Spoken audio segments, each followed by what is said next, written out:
Здравствуйте, самые лучшие зрители! Меня зовут Полина.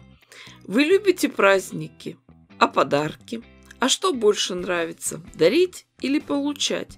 Сегодня будем очень быстро шить замечательную штучку, которую приятно и подарить, и получить в подарок. Я знаю, что сейчас многие подумали о 100-долларовой банкноте. Но полегче на поворотах. Ямщик, не гони лошадей. Возьмем два куска ткани размером 35 на 35 сантиметров. Один из них продублируем клеевым флизелином. Сложим их вместе лицом к лицу и прошьем по периметру, оставив отверстие для выворачивания. Хоть и немного здесь шить, все равно свою красавицу Юнику от Effective лишний раз в кадре покажу. Чтобы ткани не смещались, сколем их булавочками. Шов ведем по периметру на ширину лапки. После того, как прошили, отрежем лишнюю ткань в уголках и вывернем заготовку. Надо тщательно расправить все швы, прокатать немного их пальчиками. Уголки лучше не давить сильно изнутри, а иголкой подцеплять ткань и вытягивать ее снаружи.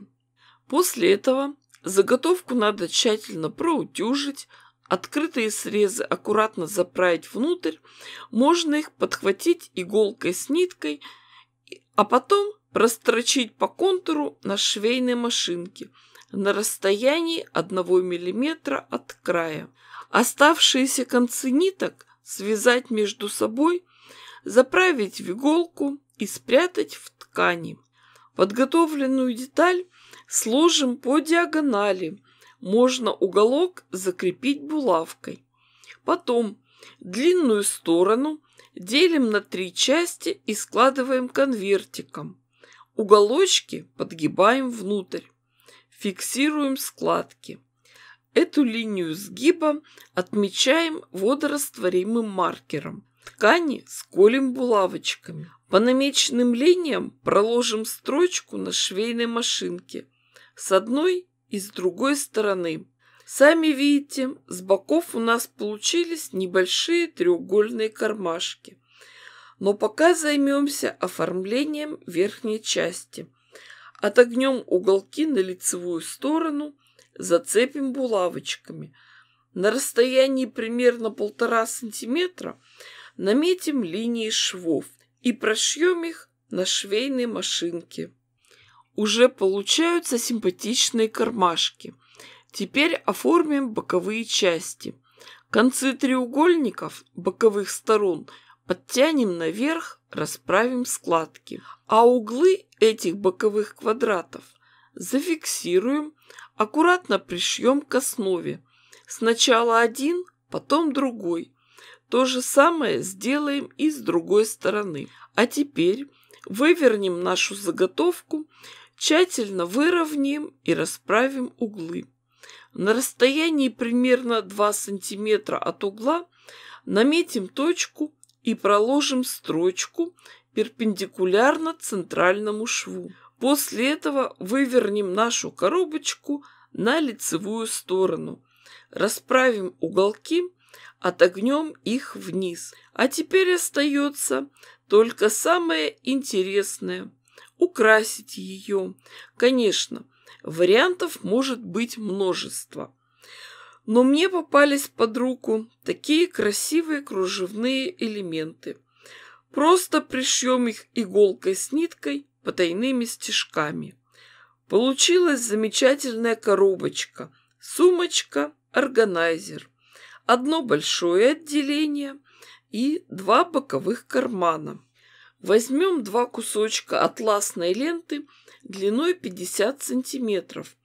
Края опалим спичкой, чтобы не распускались. А теперь с помощью вязального крючка подцепим ее концы и протянем верхние отверстия.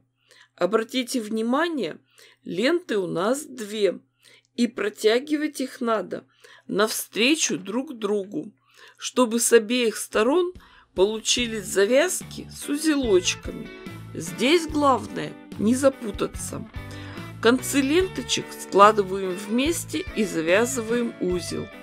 Как работают такие завязки? Тянем одновременно за концы, и сумочка закрывается. Такие маленькие сумочки удобно брать с собой и носить на запястье. Просто надел на руку эти ленточки, ладонью придерживаем сумочку. Зато все необходимые мелочи, которые радуют сердце, и желудок, всегда под рукой. Или можно эту коробочку использовать именно как текстильную коробочку для хранения нужных вещей. Навести порядок на вашем косметическом столике или пристроить туда швейные принадлежности. Да все, что хотите. Сумочка хоть и маленькая, но очень вместительная. Желаю вам удачного творчества, всем здоровья, любви, достатка, благополучия.